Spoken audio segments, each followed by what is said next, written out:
పద్దెంది పడిమెట్ల పైకెక్కి గుడికేగు భక్తులకు ఎదురొచ్చే బంగారు స్వామి ఇరుముడులు స్పృశించి శుభమనుచు దీవించి జన బృందముల చేర జగమేలు స్వామి తన భక్తులను నిల్చు తప్పులకు తడబడి ఒక పక్క ఒరిగెన ఓంకారమూర్తి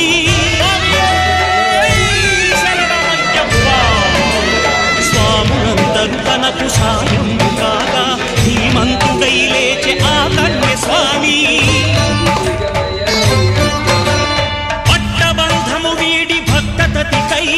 పరుగు పరుగున వచ్చే భూమిపైకి నరుడై